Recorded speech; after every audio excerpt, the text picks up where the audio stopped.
अस्सलाम वालेकुम। मोहम्मद जुनैद आज फिर आपकी खिदमत में हाजिर हैं हेल्पलाइन चैनल 786 के साथ। तो आज का हमारा टॉपिक थोड़ा सा डिफरेंट है।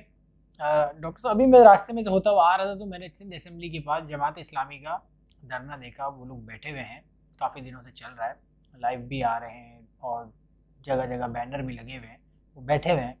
लेकिन अभी ये धरने की वजह क्या है?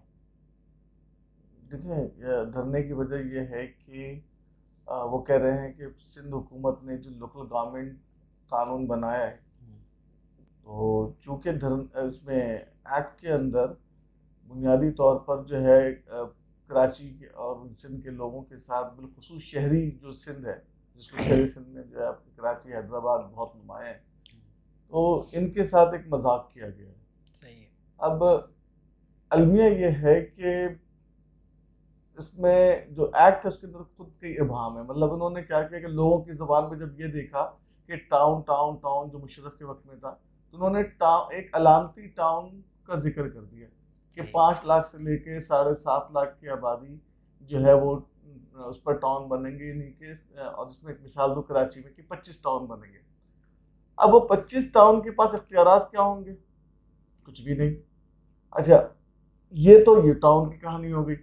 फिर उसके बाद जो सिंध हुकूमत का अपना एक निज़ाम चल रहा है जिसको कमिश्नरी निज़ाम कहते हैं, उस कमिश्नरी निज़ाम के अंदर किसी किस्म की कोई तब्दीली नहीं, यानी कि जो ये लोग जीत कर आएंगे, मतलब कहने को एक लोकल गवर्नमेंट होगी, लेकिन ये सिर्फ और सिर्फ एक अलामती जो है वो टाउन नाजिम होंगे और इनके सब पे वही जूते पड़ेंगे। ठीक है, नालों की सफाई इनके जिम्मे मारी जाएगी, सड़क टूट फूट सब इनके जिम्मे मारी जाएगी और सिंध हुकूमत हमेशा की तरह अय्याशी करती रहेगी। अब सिंध में कराची के अंदर जो है केएमसी के अंदर जो है ये बात, मतलब केएमसी की कुछ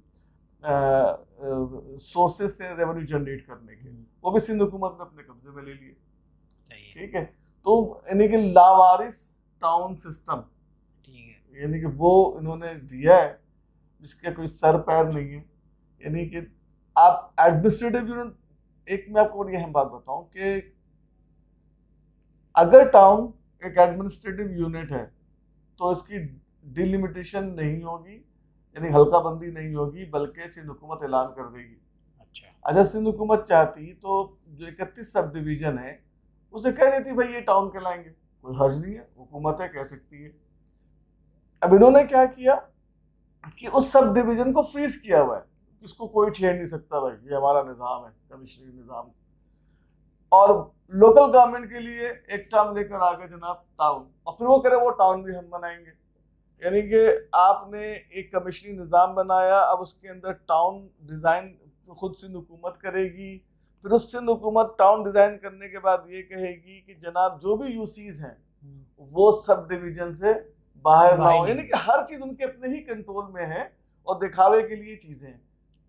तो एक ऐसा यानी कि गोरख धंधा है जो इस एक्ट में किया गया, जिसका कोई सर है ना पाँव है ना। ये जो है जमात इस्लामी बैठी है कि वो सिंध असेंबली को मजबूर करे, सिंध हुकूमत को मजबूर करे